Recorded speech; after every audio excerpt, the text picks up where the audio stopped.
Cindy Coulter. Good morning, Chairman, Commissioners.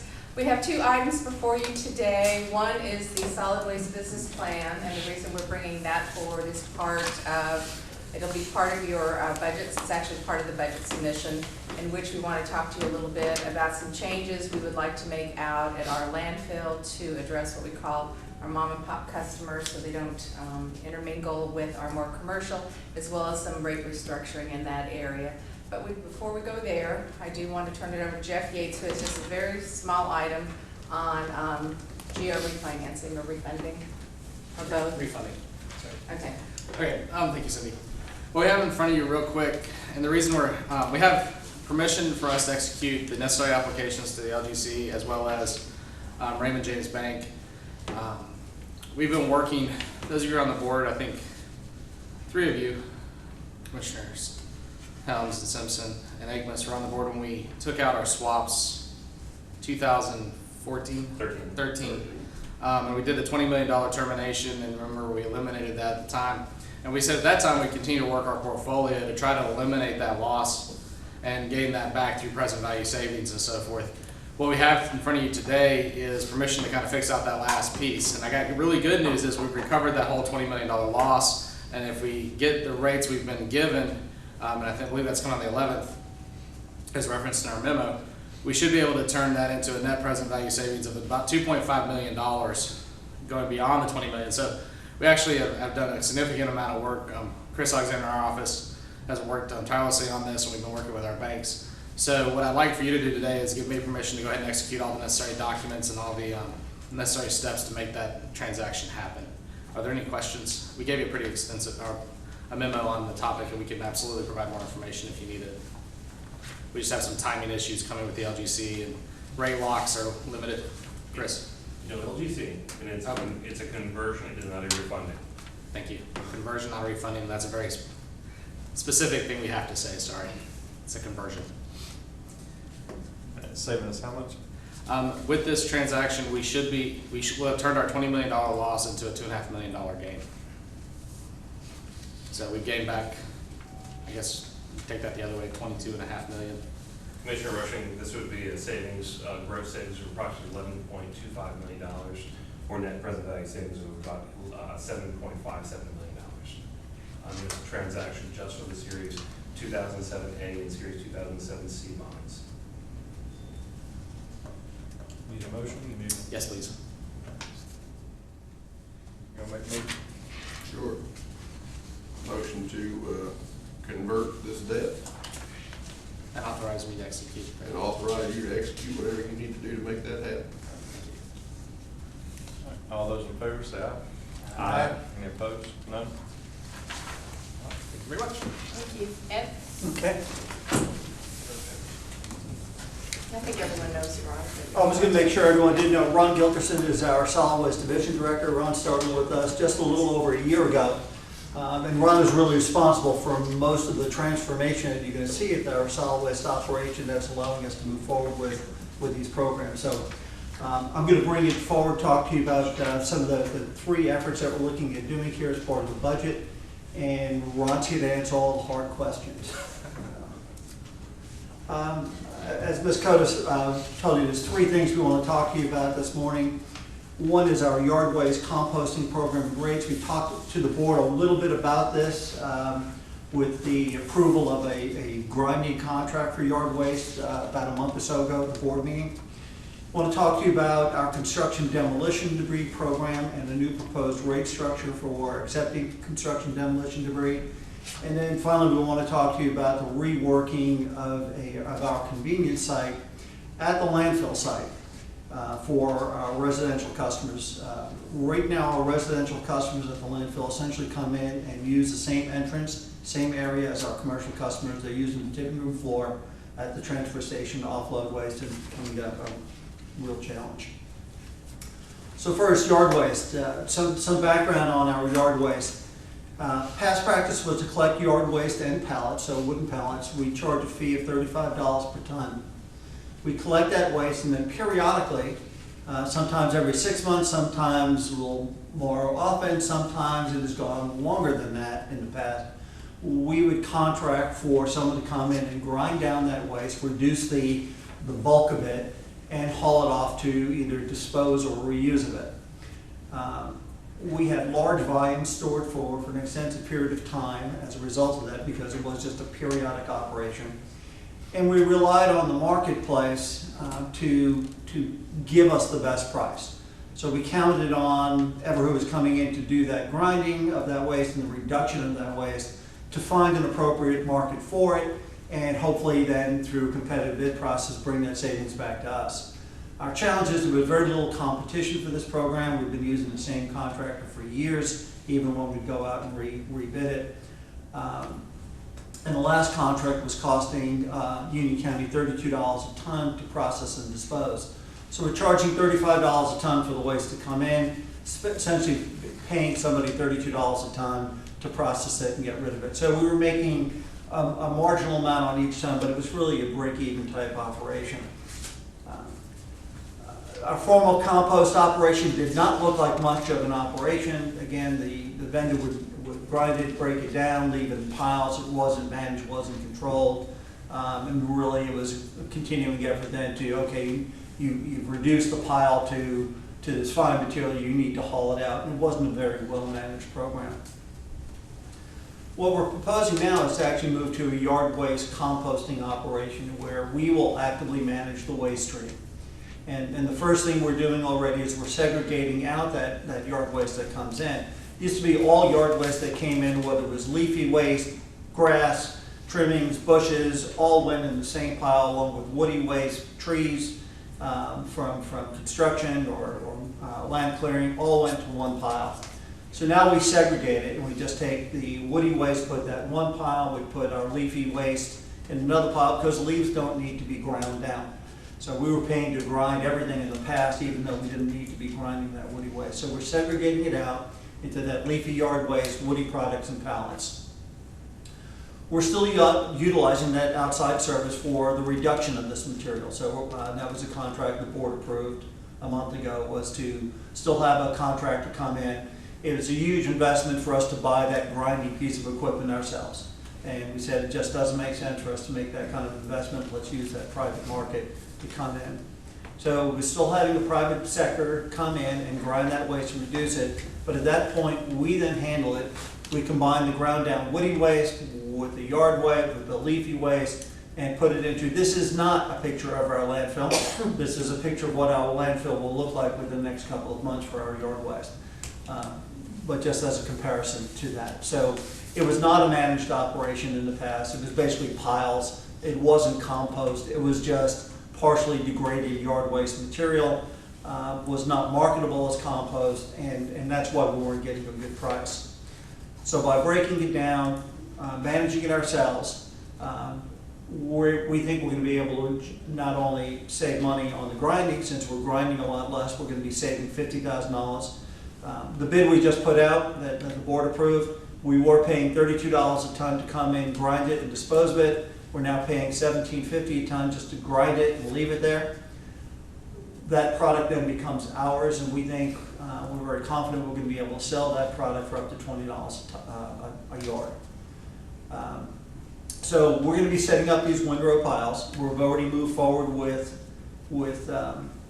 clearing the site, and we'll show you that. To do this, though, we have a new trommel screen, a major screen that will separate the fines from the mulch material. So essentially, we're going to take that yard waste, compost it down. When you're composting yard waste, you have a combination of fines and also woody material. You need that aeration in there, so you need that bulk with the woody material after you've achieved the biological breakdown. And we're doing this as a compost operation. So we have now certified compost operators on site. We've sent them to classes to get their certification. We're measuring temperature and duration to make sure we've got that breakdown. When we're done with that, we need to run it through a screen to separate out then what's essentially mulch from this fine compost that can be used as a topsoil amendment. And that's where the new trommel screen will come in. And that is part of the budget for next year. So we've already cleared the site on the bottom photo here. This is where we'll be doing our yard waste composting. The top side it's a tough photo to see, the sun's into your face, but we've now segregated out and created a new drop-off area for that yard waste, segregating it into that 3 rows. So the budget item associated with this is this new trommel screen at $135,000, and that's a picture of what a trommel screen looks like. We have a mulch colorizer at $7,000, and this will allow us to take the woody waste from the compost along with the pallet waste that we'll be grinding down separately, colorize that and create a brown, red, or black mulch product that we also think we'll be able to sell. For next year, we did not put any projection for sale of mulch product, and we haven't asked the board to establish a fee for that. Our goal for next year is to really try out that process, make sure we've got it working well, we're producing a good product. We can use it on our own facilities. And what we're asking the board to do here is establish a rate for the sale of that compost at $20 a ton. And $20 a ton, we think is a competitive market price. Mecklenburg was trying to sell theirs at $40 a ton, was it? And it's just dropped theirs to $20 a ton because we think that's where the market is, at $20. Per yard. A yard, I'm sorry. Yeah, we pay for a ton coming, by the ton coming in is how we weigh it and charge it, but we charge you by the yard as we use a yard bucket to dump it into your vehicle. So we're asking the board to, as part of the budget, to approve these 2 new budget items, these capital items of $135,000 and $7,000, and approve establishing a rate for $20 per yard for the compost. The rate resolution will also provide that we can provide free mulch and compost for use at county facilities. Just want to point out, some of the conversation was, what do you do if you get a surplus of this product? No one wants to buy it, and what are you going to do with that? And part of the other benefit to this is we can use this material as intermediate cover at the landfill site, and we already have DEQ approval on that. So in a worst case scenario, we're taking this material, if we can't sell it, we use it as cover material at our C&D landfill, which saves us money also because we're running out of cover material, and we're very soon are going to have to get into a mining operation to mine additional cover material to use at that site. So by generating materials we can use, we've got a backup operation which will also save us some money. The colorizer, I'm assuming there's other costs, like ongoing, is there a dye that is used? There is a dye, yes, sir. It's not that expensive. You buy it in 55-gallon drums. It's an environmentally friendly colorizer material. And I have experience with that in the past. And typically what's done here is, and Ed's right, we want to give a run rate of about 12 months, just refining that product, so we don't have that in this presentation. But basically all you do is you take that trommel screen, that's a 5x12 barrel screen, so that's a tumbler screen, so you put all the product in that hopper, and then it basically just tumbles down. It's got screens below it, and that's what creates the final product for compost. For the dyed material, the mulch, you basically just take plastic and you line the inside of that screen, and the colorizer just sprays the dye into that barrel, and you keep it in there for a period of time until you get coverage, and then you discharge the material. Is that just to make a more appealing product? Or? It is, yeah. I mean, y'all are probably familiar when you go to landscaping product commercial sales yards. They have like a brown mulch and a red mulch, and typically you're getting $30 to $35 a cubic yard for that material. And we've done that on other sites in my previous experience. So we're going to charge more for that? We are going to charge more for that if you all so approve. So. Are we then going to color it in a stockpile, or are we going to color it upon request? Because I would certainly hate for us to be coloring mulch that we're going to use for No. cover. Yeah, the two different things there with the mulch product that is kind of a leftover, I call it a cull. So it's a leftover product from this screening process. So you've got the fine material, which is the compost amendment. You have the leftover mulch that is not dyed material. That gets used for intermediate cover and other things. The dyed mulch we will dye and stockpile. And then upon approval here, we will So sell what that if it doesn't commercially. sell, then what we're going to do with it? We can also use it for intermediate cover. So we are going to color. We're gonna do both. Okay. Yeah, we're gonna do both. We're gonna have a mulch product that gets separated that we can use for intermediate cover. And the dyed product is not gonna be a huge stockpile of material because we're gonna dye some, stockpile some, test the market, sell it to some of our residents that come in that drop off products to us in the new convenience center site, and also sell it commercially, potentially. And there's also a cost avoidance because at any of our facilities that we have mulch down, whether it's parks or any of our county buildings, we pay for that mulch. So if we're able to avoid the cost for buying that and able to get it from the landfill, there's a savings there. Ron, do you recall from your conversation with Parks the volume of mulch that they're using right now? Yeah, Jim he just ordered another 100 cubic yards of material, which is basically a just big walking floor trailer full of mulch material. And that's just for park and rec beautification. We're gonna meet his standard just in mulch product through this screener. So we'll have that available to Park and Rec, so they don't have to go out there and purchase that material. So Cindy's absolutely right. And it seems like I remember some red mulch somewhere.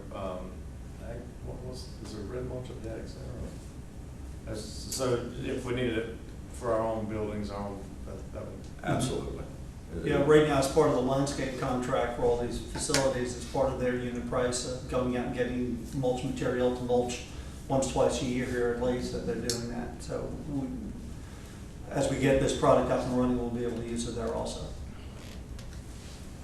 We did do a business case because Ron's a business guy, and all of Ron's experience prior to coming here is in the private sector, running landfill operations. So we actually went through and looked at a 5-year business case on this composting business, and this is based upon actually the sale of compost at $30 per yard, and here it is at $20 per yard. We ran 2 different scenarios, and $20 per yard is the number that we're looking at for this. What it shows you is we ran this 2 ways.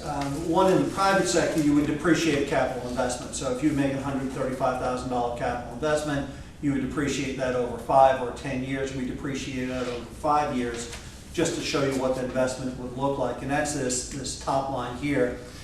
Depreciating that capital over 5 years, we're showing making $80,000 the first year, and we think as our market increases and our volume increases, we'll be making upwards of $150,000.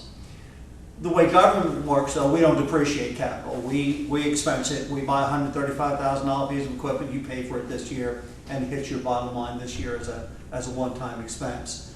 So with that method, in our first year, we'd actually lose $47,000 on this because we have that full capital. And that money, that capital expenditure, will come out of our capital reserve fund. So it's not coming out of operating expense. It's coming out of capital reserve, which is set aside for this. But then still be looking at making $100,000 plus. So we think it's a moneymaker. It is based upon the lower rate of $20 per ton, and it's based upon that we do sell this product, and we think the market is out there. Personally, I'm buying mulch at $2 a bag from a guy on Ray Road that's got a nice pile in his front yard there and selling compost that way. So we think there's a market. We think even if there isn't a market, there's enough avoided costs with facilities that we have. We're looking already at this fall at coming in at our new operations center. Basically, when we built that site now, there is no topsoil out there. We had nothing but bad materials. We didn't have enough topsoil to save to do anything except top dress around the building. We'll be taking compost this fall, spreading it out on that site and reseeding to be able to get some grass to grow. So we think there's plenty of use within county facilities, and more importantly, we think we can sell this product and make some money. And that's just showing. We have a lot of pretty pictures of the landfill because we're really proud. For those of you who have been out there in the past, this operation has just changed materially since Ron has taken over. Really turned this into a professionally run operation. So this is our C&D operation, and you would never know that we're burying construction demolition debris looking at this. And this is using that compost, that mulch byproduct as our daily cover. So that was item one. Item two in this is looking at our construction demolition debris disposal program. And essentially what we're looking for here is to change our rate structure for C&D waste coming into the landfill. Right now, C&D is received at a landfill at a disposal fee of $36 per ton. That's $34 actual, and there's a $2 state tax that goes on that for a total of $36. This operation right now is a net revenue generator for us. We make money dealing with C&D, and right now we make about $200,000 per year of net income. And the benefit of that and the necessity for that is that this program and our municipal solid waste program generate positive revenue. Our recycling program has never made money, will never make money. It is a environmental benefit program, and we use the revenue from the areas of the business that make money to support that. Our residential convenience sites never make money. They break even at best, and typically have always operated in the red, and we balance that out by these programs. So right now we're making $200,000 per year in net revenue. We compete on the open market. It's one of the very unique things about our solid waste operation. We're out there competing like everyone else that owns and operates a landfill or a trash transfer station. So there was a private C&D landfill in the county. They have ceased operations in Unionville, but we're still competing against in the open market with C&D landfills in Mecklenburg County, Fort Mill, and in Lancaster. Right now our rate is a flat rate, $36 per ton. I don't care how many tons you bring, 1 ton, 100 tons per month, 500 tons per month, we charge you the same rate. And what we realize is, and what Ron realizes, is that our current rate, this flat rate per ton, discourages heavier loads from coming into the landfill. So if you have a very heavy load, we're charging you this tonnage rate. So if you have concrete waste, if you're working on the Monroe bypass right now and doing a lot of heavy demolition work on some of the aspects of that, some of that waste is not coming to us because other of our competitors are charging flat maximum rate per load, or charging inverted rates that the more you bring, the less you pay. So what we're proposing here is that we go to a declining block rate, that if you bring us a certain tonnage per month, over that tonnage, we will actually discount the rate. To give you an example of what some of our competitors are doing, Foxhole and Mecklenburg is not much of a competitor right now, $42 per ton. So they're getting folks that are local to them, but our real problems are this landfill in Fort Mills and the landfill in Lancaster, who are charging $28 and $25 per ton. Once you go over the $600 tons per month or 400 tons per month, they significantly discount the waste stream. So we're looking to put the same process in place that for our major haulers that are coming in, if they go over a certain tonnage per month, we would reduce the rate for that tonnage. We think by doing that, we'll increase the tonnage coming to us. And based upon the numbers that Ron has run, we think we can increase our revenue from about $200,000 per year up to about $300,000 per year by doing that. And this is our little business model on this. Our current tonnage, we're bringing about 1,500 tons per year, per month. Annual tonnage about 18,000. Our current price of 34. Again, this is our net less the $2 in tax that we give out. So we're bringing in just gross revenue $600,000. We think that by changing that rate structure to this inverted block rate, that would say the first 100 tons stays at that $34. The next 200 tons per month would be at $32. Anything over 300 tons per month goes down from 300 to 400 is at $30 per ton, and if you're over 400 tons per month, you're down to $28. We think our tonnage will go up by about 50%, and this is by Ron working with and polling our current customers. I think one of the big changes we have with Ron being on board is getting much closer to our customers. These are people that he has worked with in his private sector jobs over the years, and we have that relationship now with these customers we did not have in the past. So in polling these customers and talking to them about where are you bringing your waste now? Where is it going? If we were able to reduce this rate, would you bring this to us instead of going over to Fort Mill? And they're making a business decision. They're looking at their haul cost of how much it costs them in fuel versus how much they pay in tip fee. And they go, yeah, if you can get it down to 28 bucks a ton for over 400 tons per month, you're making it worthwhile. We won't pay the fuel, we'll come this way. So we think we have a real advantage. A lot of this waste is that's being generated on the western side of the county. We're losing that now over to Fort Mills and to Lancaster. So again, it's a little counterintuitive unless you've been in business, and when most of you have all been in business, and you know you need to do market pricing. Just raising rates doesn't always generate revenue. You have to have the right price to get the market. We think this is the right rate structure to put in place to bring those larger customers to us. So What happens when they lower theirs in response to us lowering ours? they could. They're already down at 25 and 28, so we're kind of matching their numbers. And can they bring it down lower? Possibly. And that's part of the open market competition that we're dealing with, is not knowing how far our competitors are willing to go in some of this pricing strategy. But we think we're clearly over. Again, Mecklenburg is not our issue. I would imagine they're not getting a whole lot of volume here in C&D. Here's our competition that we need to be working with. And where a lot of, I'm sorry, go ahead. So what's our cost to process per ton? Our cost, and this is what Ed and I have had several conversations about, the way that we provide the service of construction and demolition landfill, with the current capacity that we have, and most of the space is already graded and prepared, we probably have between 600 and 700,000 cubic yards of airspace remaining. So that airspace is cheap to us.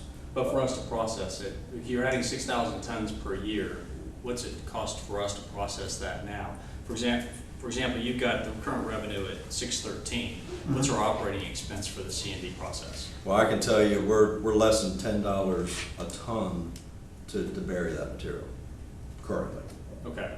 Yeah, right now on our existing operation, we're making about $200,000 per year. So if we're bringing in $600,000 in net revenue, we're generating $200,000 in net revenue from that gross revenue. So I haven't broken it down per ton, and I can't do the math on the top of my head anymore. But the key issue for us here is that we charge our customers coming in by the ton because it's easy. We have scales, we can weigh that truck, we know what they've got, and it's a very exact amount that we're charging. As Ron was saying, the reality when you're dealing with a landfill operation, what you're selling is cubic yards of space. You're selling space in that landfill. So that if you have the same space and it weighs more, it doesn't cost us anymore to dispose of that. So we want those heavy loads. They actually help us, they compact better. And it doesn't cost us any more to handle that. If that same 20-yard truck is 10 tons versus 15 tons, doesn't cost us any more to handle and dispose of it.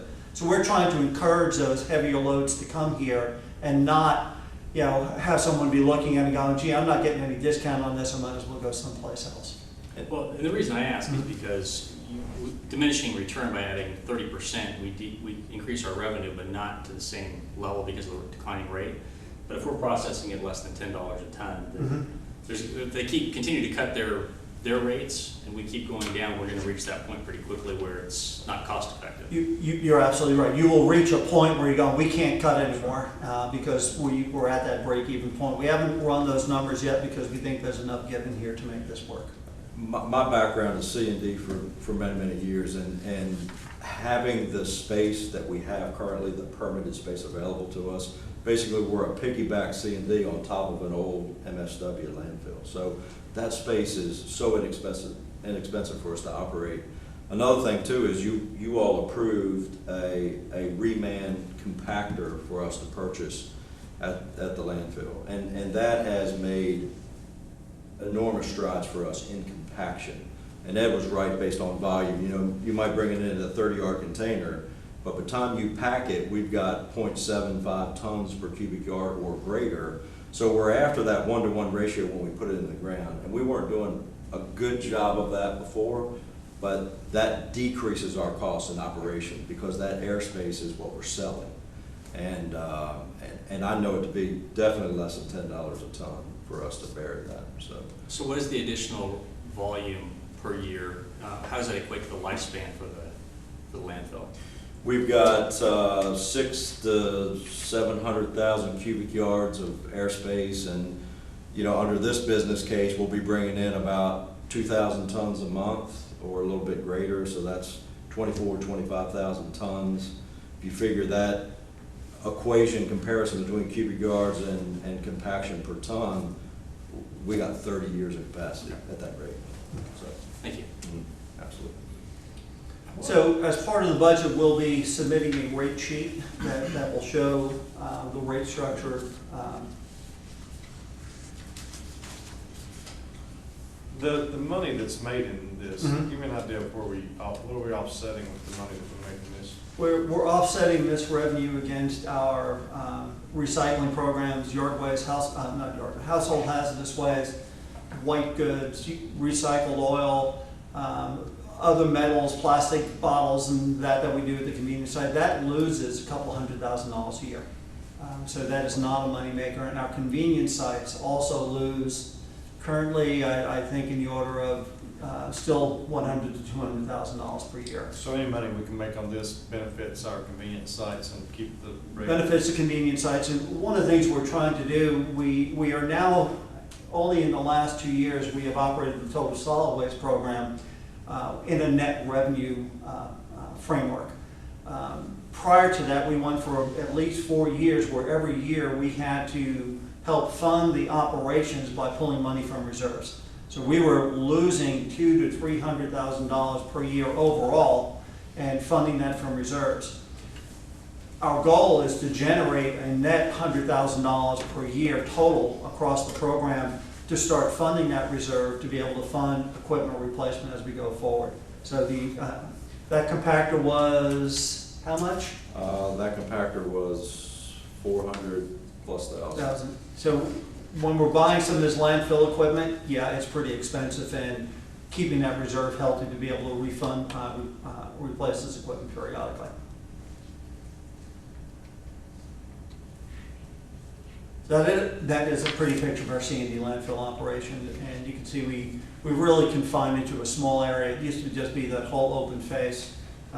We're happy to get any and all members out there for a nice tour one of these days. Ron has taken, we're working with the municipalities on another effort in terms of some kind of a cooperative interlocal agreement, particularly with the cities in the West that don't provide solid waste services, on how to improve the service to their customers and give us more control of the waste stream. And one of the first things we did was Ron toured them around our facilities and really got some tremendous positive reaction to how professional that operation is. Had no idea, most of the residents, most of our communities out there, that we provided yard waste disposal, that we provided C&D, municipal solid waste, that we had all these recycling efforts out there. So it was really good for us to get them out there. The other aspect we're working on is to improve our convenience center at the existing landfill site. As I said earlier, right now, any of you that have ever had the opportunity to get out there on a Saturday to drop off some yard waste or solid waste have probably waited in line. If you were really unfortunate, you could have been waiting out on Austin Cheney Road trying to make a turn in because the traffic queued so badly out. You're competing for space with our commercial haulers that are still coming in on Saturdays with their Saturday collection. We have attempted over the years to try to segregate that from a safety perspective, and what that did was just create more congestion. So our challenge was having this mix of residential waste and residential customers coming in along with our commercial. And as we look at it more and more and say, how do we segregate this out, we realize one of the biggest logistics challenges we had, it is not the resident with a couple of bags of garbage in the back of their pickup that they wanted to get rid of, or in the back trunk of their car. It was the weekend warriors that are coming out with their pickup and the trailer behind it. So they've got trailer loads they either picked up from a couple of their neighbors, or they're doing a small demolition project. But we routinely have row and row of trailers coming in on the weekend from non-commercial sources, residential operations, that are really a logistics nightmare, because they need to get into the trash transfer station. They can't dump over the side the way residents with bag do. They want to back in. It's a slow operation. It's cumbersome. It's unsafe. So we said we need to get them out of there. And what we're proposing to do is essentially refurbish the original residential drop-off that was at the landfill when the landfill was built, probably back in the 90s, and this operation was put in place. So we're looking to reopen the original entrance to the landfill, which is about 100 yards up the road, going towards Olive Branch Road. From the existing entrance, and have that as an entrance for residential only.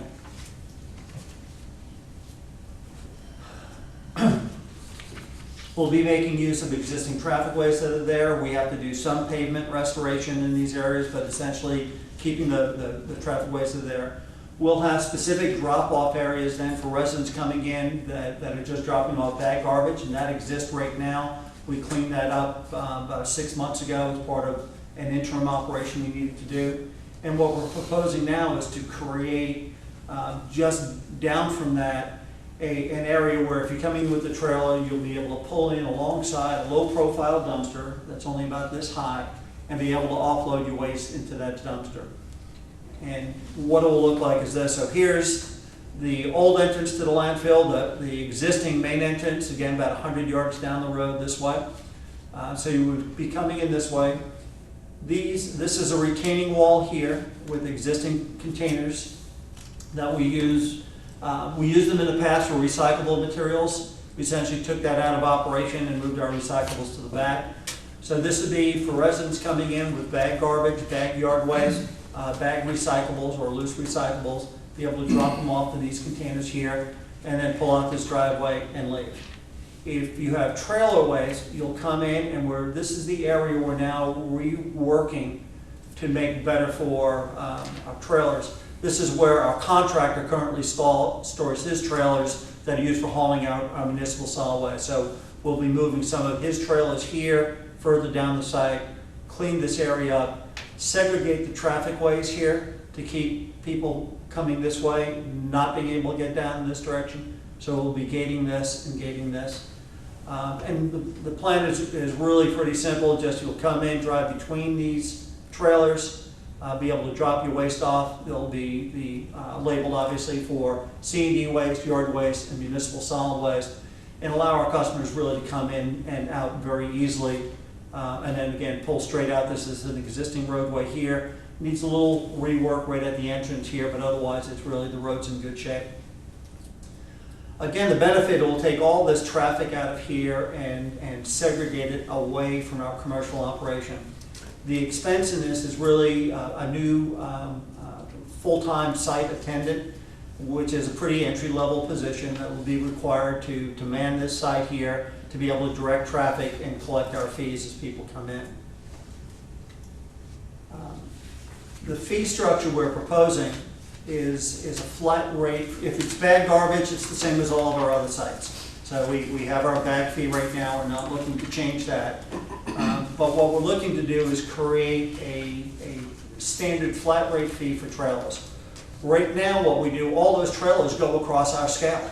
So they're coming across, not only are they tying up the space at the transfer station, they're coming across the scales and are weighing in, and we're charging based upon tonnage, whether it's MSW or yard waste or C&D. So they're tying up scale space, and it's just not cost effective for us to do that.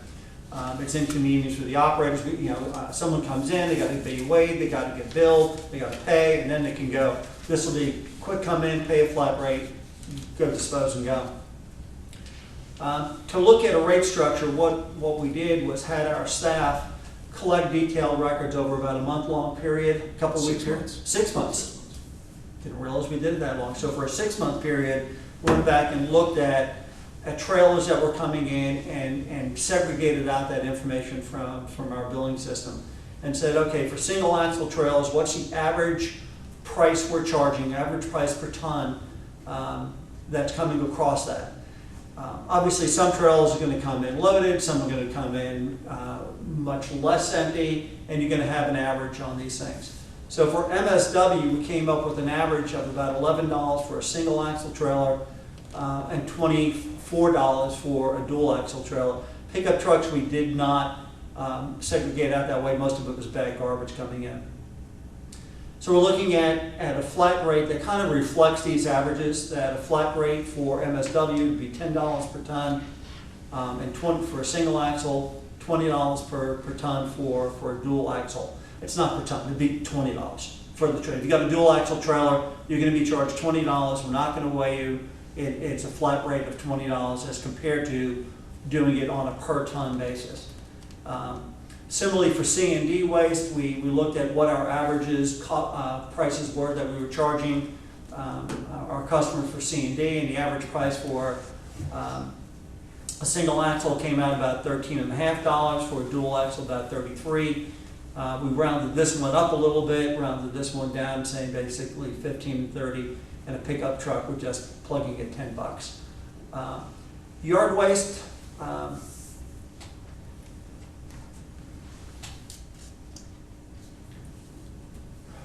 Ron, I'm a cheat sheet. We cut off the bottom of this slide for some reason and didn't notice until this morning that we cut off the dual axle on this. So for yard waste, a single axle would be a flat rate of $10, and for a dual axle would be $20, and for a pickup truck would be $5.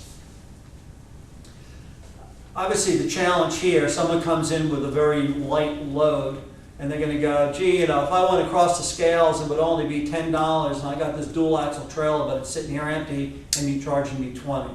And we're going to go, that's right, because it's a flat rate per trailer. Fill up your trailer next time before you come, save the money that way because it is a flat rate. So we think there'll be a learning curve with our customers. We intend to spend 30 days educating our customers before putting the rate structure into effect.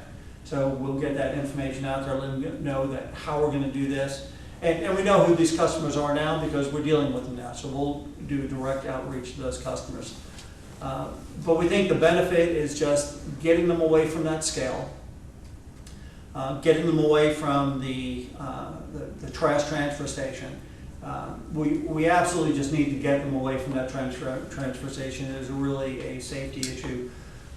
We looked at options. Could we bring them in this entrance and run them back to the old scale and run them around, and it just created a traffic nightmare because of the way the facility is laid out. So we think the flat rate is the most convenient way to go. We think it's an equitable way to go, that our average usage is in that rate. And yes, we did see ranges in that usage, but we think our customers will learn. Our customers learn real quick on bag rates, on how to optimize their bag garbage when they bring it to our site. That don't bring in the big 55-gallon bags because you're going to pay $5 a bag for that, and then you'll probably do a lot better if you bring in 33-gallon bags and dispose of it that way. So our customers will learn pretty quickly. We're going to outreach to them to provide them that education, but we think it's a fair, equitable, and simple operation to be able to do this. And with that, we're happy to answer any questions about any of this program.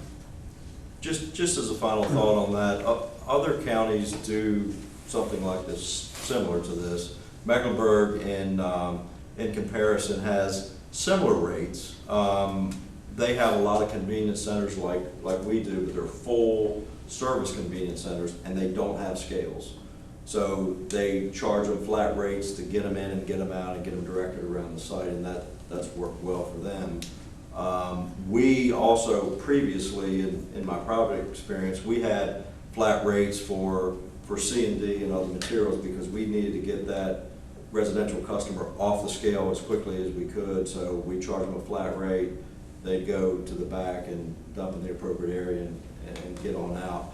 On Saturdays, especially as the weather's been improving, we're getting 300+ residential customers on a Saturday. We're only open a half day. They get frustrated. We work with them, but we're trying to get them dumped with these trailers, you know, on the MSW transfer floor. And we got commercial trucks coming in and out, and they're waiting, and we have to service those big trucks and get them back on the road. So we really feel like this will be a much better program for them and for us, and also just logistically, we can police the site a whole lot better. And I would say from a safety, I usually am the one who is nominated on Day of Caring for United Way in August to take the load to the landfill. And it's a nightmare. I mean, I don't know how far backed up last year they were on Austin Cheney, which I consider to be a safety issue, as well as I personally don't think it's very safe to have our mom and pop customers with those big trucks all in this, vying for the same area. It can get a little dicey. Any questions? Do you still have cake rendering, poultry rendering? We do. Do you still try to? And that's free, as a free service, and then they're picking up 2 to 3 times a week, dropping an empty trailer and picking up a full trailer. And I have a question with regard to your mulch. It's $20 a cubic yard? For the compost. Compost, I'm sorry. Yes, sir. I said mulch, I meant to say compost. Is that like a scoop? It's like a scoop. We've got a John Deere tractor that's got a 1 cubic yard bucket on it. Right. And that's a scoop. That's not a level scoop. We'll probably give them a heaping scoop, but I mean, it's a scoop. It's similar to what Mecklenburg County does, same program. Is there, and I know it's a learning curve, but is there any consideration for maybe a little bit of a bulk discount on that? We could entertain some sort of bulk cubic yard discount if somebody, even commercially or residentially, wanted to buy a bunch of material. We could. And I'll make it more simply, if you're backyard residential, you may need a scoop. Sure. To put in the flower bed. Right. There may be some local farms out there that maybe have a half acre produce or something like that that would want to begin to use that as a medium in their production. Mm-hmm. And at $20 could get rather expensive. We could certainly do You had that. a break on, say, 5 yards or more or something like that. Absolutely. Consider that. And if we could even do, 5 scoops or 5 yards, and, the last load is free of charge if you buy 5 or more, or however you all would want to look at that. Just thought you'd take a look at it. Okay, absolutely. And the reason we brought this to you today is this is all within the budget document that we have given to you, so we wanted to go over it to make sure that if you had any questions, we could answer them, so you'd understand what we placed in the budget. It's the day. Maybe the existing fee is, we didn't make any changes to that. When we were drafting the budget early on, we were looking at potentially making changes to our bag fee for our convenience sites. And the manager very quickly said, no, you're not. So the bag fees have remained the same. I just want to double check the We will, budget but document. I'm pretty pull that out. positive I told finance to take it out, so. Question. Heard rumor of a new private facility. Is that materializing, and what impact would that have on your anticipated? I assume you're referring to Waste Connections? Yeah. The transfer station? River. Right. They've got, their transfer station is active. It's open, and we were extremely concerned initially, still have some concerns. We've reached out to all of our municipalities. Most of our big volume, and we're talking about curbside collection of MSW, is with Monroe and Indian Trail. That's where a lot of our volume is coming from that we count on every month. We've reached out to some of their leaders, both in solid waste and other areas, and they understand, based on some of the meetings that Ed and I have had, and I have had out at the landfill with certain leaders from municipalities, especially in the west, but also Indian Trail and Monroe, that it's important for us to maintain the infrastructure and the volume that we have at our solid waste management facility so we can pay for all of the recycling that we're doing that is costly for us. And they understand that. They have provisions within their contract to hold the line on where that waste goes. So we're less concerned now than we were about volume just switching around and going to Waste Connections because they've got a better price. Another kind of holdback contractual obligation that they have is Waste Connections has the contract to dispose of all of our MSW at their Polkton facility. So they have to be careful about reaching into our waste volume and taking that away because they're getting the volume anyway. They might be getting it at a different price point at their transfer station. But we've heard rumblings. We keep our ear to the ground on what they're doing and who they're seeing and what's going on. I've visited their transfer station. I visited often now, just seeing is any of our private commercial haulers going in and out, and if so, what are they taking? And that's just knowing our market. But I'm less concerned about them than I used to be. The other thing that Ed mentioned is that we're reaching out to our western municipalities to look at a curbside collection program that we can help them with through some non-exclusive franchise or whatever our discussions look like. They are extremely excited about what we got at the solid waste management facility. I'm talking about our western partners and also Monroe and Indian Trail, which is very encouraging to me. I'd say half or more of them had never been to the facility. They didn't even know what we did as a county and what we could provide as infrastructure for solid waste. And they also know that this price is driving and going higher because capacity is shrinking and we need to kind of take care of the boundaries of our county, which is extremely important. So I'm less concerned about Waste Connection, but they are on the radar and we'll continue to watch them. And with that, that's all we have. And we have no other business to bring to you this morning. Y'all want to make a motion to adjourn? All those in favor say aye. Aye. Any opposed? None?